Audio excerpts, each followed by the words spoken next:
Kom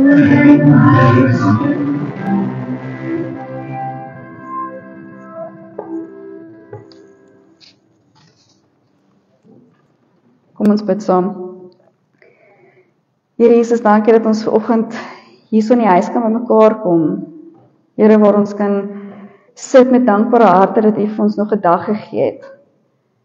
Here, waar U vir ons kom seën met U liefde, maar ook 'n sonskyn wat ons kan ervaar buitekant.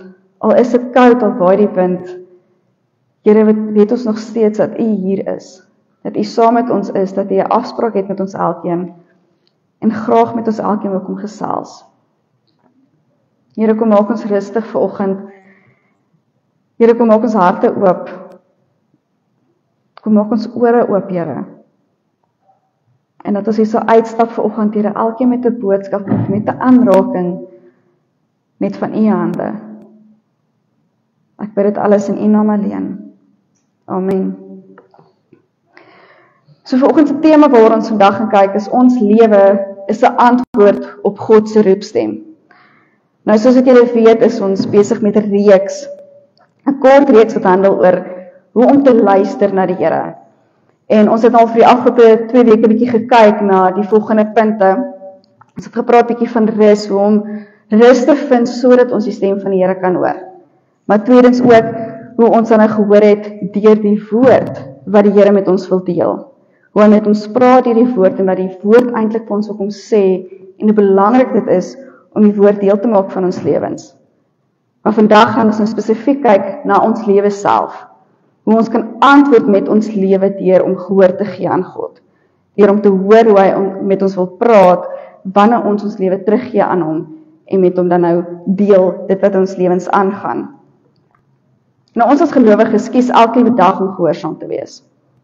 Ons kies elke liewe dag om die riglyne van die Here te vat en 'n deel te maak van ons lewens. Ons weet wat reg is en wat verkeerd is en hoe ons die regte goed in ons lewens moet toepas en daarvolgens moet lewe.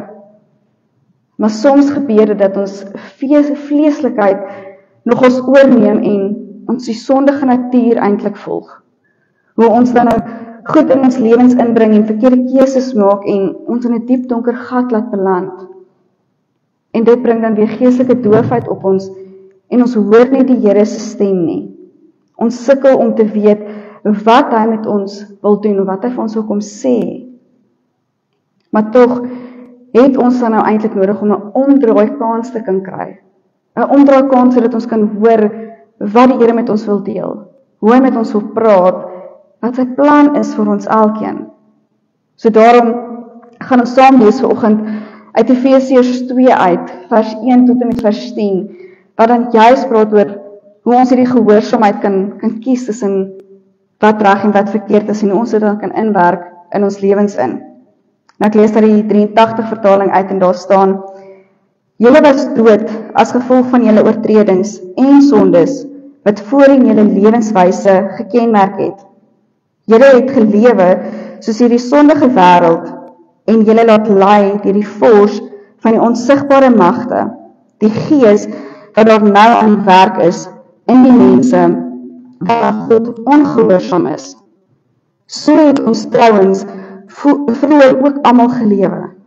Ons is deur ons sondige begeertes oorheers en het gedoen net waartoe ons liste ons gelei het en wat in ons gedagtes opgekom het. Vanweë ons sondige natuur sou ons net soos die ander mense deur God gestraf moes word. Maar God is ryk in barmhartigheid en het ons innig lief. Deur sy groot liefde het hy ons wat dood was as gevolg van ons oortredings saam met Christus lewend gemaak. Uit genade is julle gered. Ja, in Christus Jesus het hy ons saam met hom opgewek uit die dood en ons saam met hom 'n plek in die hemel gegee, sodat God ook in die tye wat kom sal laat sien hoe geweldig groot sy genade is deur die grootheid wat hy in Christus Jesus aan ons bewys het. Julle is inderdaad uit genade gered deur geloof. Hierdie redding kom nie uit julleself nie. Dit is 'n gawe van God. Dit kom nie deur julle eie verdienste nie. En daarom het niemand enige rede om op homself trots te wees nie. Nee, God het ons gemaak wat ons nou is. In Christus Jesus het hy ons geskep om ons lewe te wy aan die goeie dade waarvoor hy ons bestem het. Nou ons lees net tot daar. Nou hierdie gedeelte is eintlik vir ons 'n tipe van 'n waarskuwing wat Paulus vir ons gee.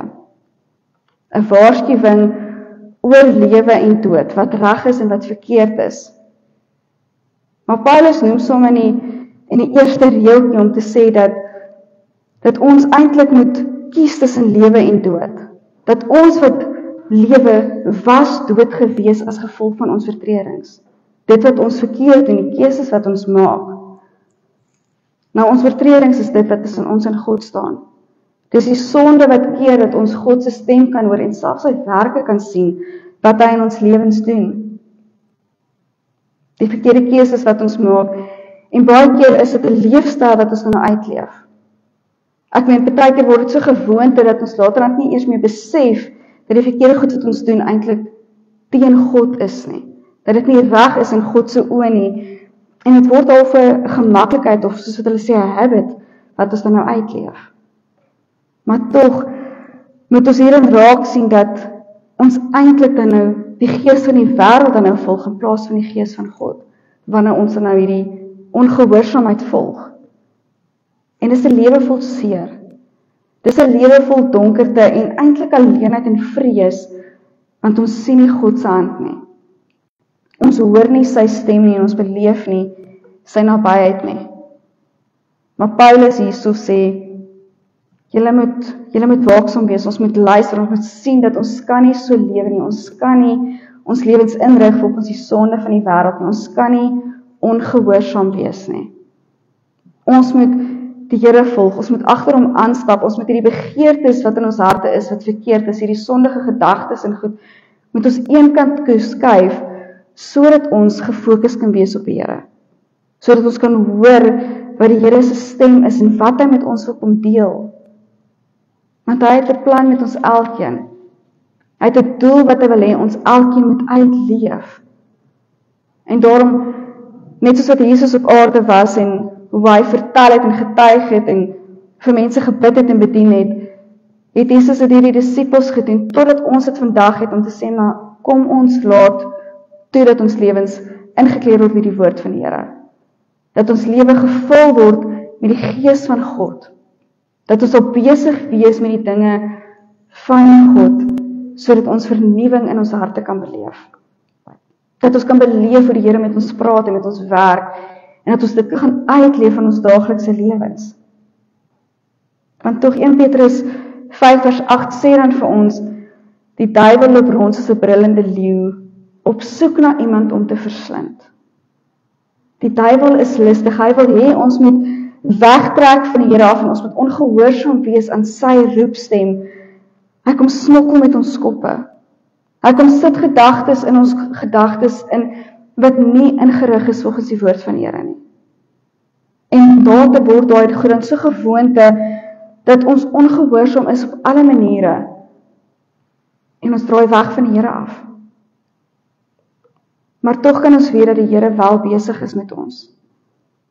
Dat hy besig is om met ons te werk en dat hy ons nie alleen los nie. Maar tog die vraag is, hoe kom ons agter wanneer God met ons praat en met ons besig is, en wanneer die vyand met ons praat en met ons besig is? Nou dis juist daar waar ons dan 'n ongemak beleef in ons harte.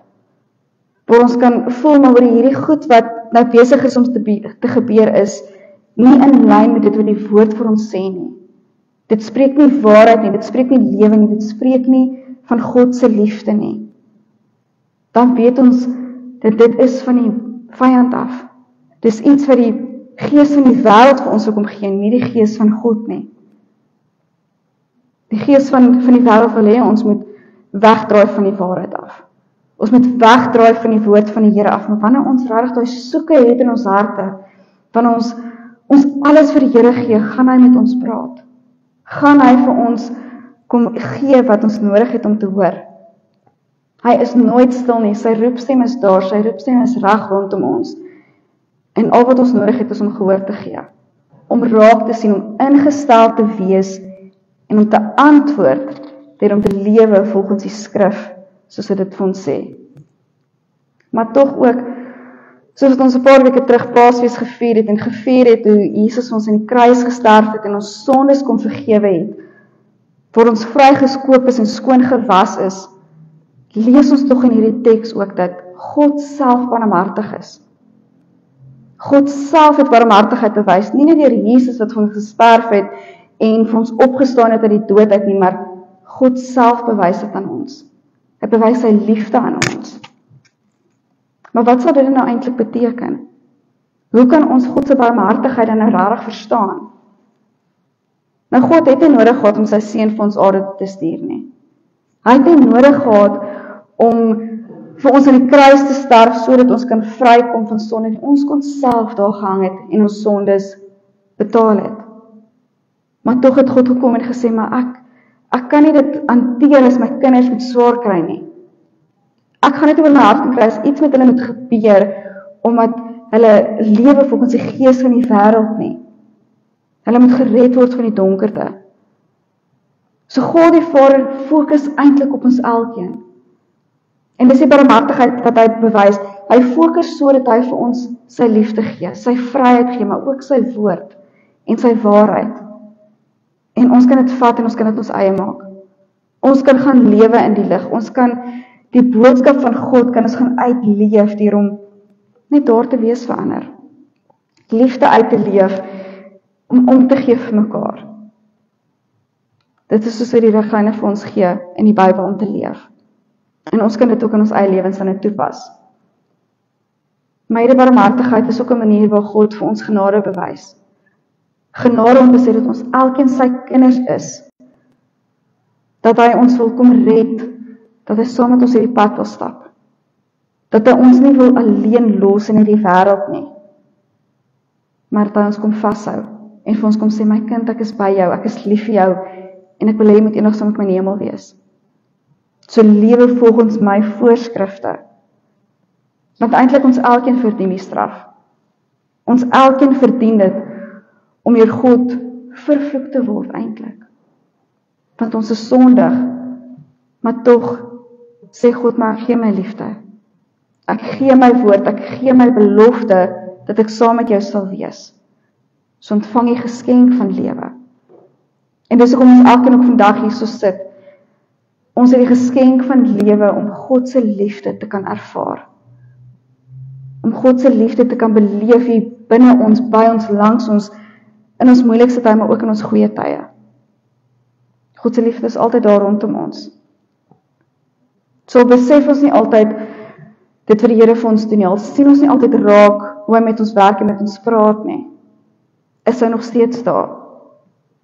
Ek meen Romeine 12 vers 1 sê dan juis vir ons dat ons moet ons lewens gee as lewende en heilige offers vir hom.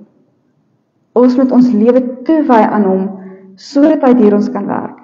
Sodat hy met ons kan werk en ons ligdraers kan wees in hierdie wêreld. Dis juis 'n manier hoe die Here met ons praat, deur die manier hoe ons lewe. Deur die manier hoe ons liefde uitleef en ons gedagtes op hom rig. Dis al hoe hy met ons kan werk dan. So al is daar baie keer tye in ons lewens dat ons voel ons is ongehoorsaam of ons voel ons hoor nie die Here se stem nie. Kom hy en kom sê, kom maak ons vry, kom maak ons los en kom gee vir ons dit wat ons nodig het. So daarom kan ons antwoord met ons lewe op God se roepstem. Ons kan antwoord om te sê, maar hy gee vir ons hierdie krag. Hy gee vir ons wysheid om uit te leef. Hy gee vir ons geleenthede om liefde aan mense te bewys. Ons het nie nodig om terug te staan vir hierdie gees van die wêreld nie. Ons het nie nodig om weg te kruip vir die donkerte van die wêreld nie, want die lig is binnekant ons. En die lig lewe so deur ons, sodat ons dit kan uitpasyn.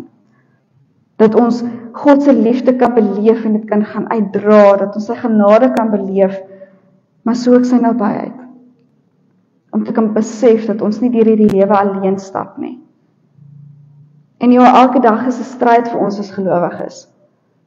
Elke dag is 'n stryd om te kies vir die waarheid, om te kies vir die lewe. Want dood is reg rondom ons en ons word so maklik beïnvloed deur hierdie goed van die wêreld. Maar tog, wie het ons menswees gemaak? Wie het ons gemaak wie ons is? God die Vader het ons gemaak. Hy ken ons elkeen se naam, hy weet wie en wat ons is, hy ken ons identiteit. So hoekom kan ons nie dan anders te gaan om te sê, maar Here, ek gee my alles vir U, ek wil lewe vir U, so kom leef deur my. Kom maak my gehoorsaam deur om my lewe so in te rig, dat ek kan opstaan vir die woord, dat ek kan opstaan vir my geloof en die boodskap wat U in my sit. Ons kan dit net gaan doen met 'n dankbare hart, want die Heilige Gees lei ons. Die Gees van die waarheid, die Gees van God, is saam met ons elkeen. So dis kan ons ook as medegelowiges mekaar verantwoordbaar hou ook in hierdie proses. Mekaar eintlik beïnvloed deur om te sê, maar moenie gaan nie na sondige natuur toe nie, maar gaan leef God se lewe. Gaan leef God se liefde. Kom ons gaan bid saam. Kom ons gaan soek God se roepstem saam. En kom ons gaan ervaar die liefde van God. Ons kan daardeur gehoorsaam wees deur dit wat die Here vir ons gee. Deur die woorde wat hy met ons deel. Deur dit wat ons rondom ons sien gebeur. En ons kan in die lewe gaan uitleef. So mag ons sy onbeskryfbare liefde geniet. Mag ons sy genade wat hy vir ons elkeen gee, mag ons dit ervaar. En mag ons ook sien hoe hy gefokus is op ons elkeen. Hoe hy 'n plan het met ons elkeen. En dit by ons help om ons lewe so uit te leef, sodat ons lewe 'n antwoord is op die roepstem van God. Amen. Kom ons bid saam. Here Jesus, dankie dat ons hier so vanoggend kan sit, Here, en kan eintlik hoor dat ons lewe so ingerig moet wees, dat ons lewe 'n voorbeeld is van om gehoor te gee aan die stem. Here, waar dit soms moeilik is om te lewe as 'n gelowige, waar dit soms moeilik is, Here, om liefde selfs uit te leef, om net rustig te wees. Here, gee vir ons die krag om op te staan, Here, vir dit waarin ons glo. Here, maak ons ook bewus van die goed van die wêreld wat verkeerd is. En Here, kom lei ons sodat ons die regte keuses kan maak. Kom gee vir ons die wysheid wat ons nodig het, Here. Kom gee vir ons dit sodat ons lewe so kan leef dat dit U kan verheerlik. Maar Here, dankie dat U ons elkeen kies om U kinders te wees, Here. Dankie dat U fokus op ons en dat U ons elkeen genade bewys. Here, seën ons deur die res van die dag, Here. Maak ons rustig, kom gee vir ons 'n dag wat ons kan geniet, nie net saam met ons maas nie, maar saam as gesin, saam as familie. En Here, dat ons U liefde sal kan ervaar deur dit. Ek bid dit in U naam alleen. Amen. Ek gaan geleentheid gee nou vir ons dank.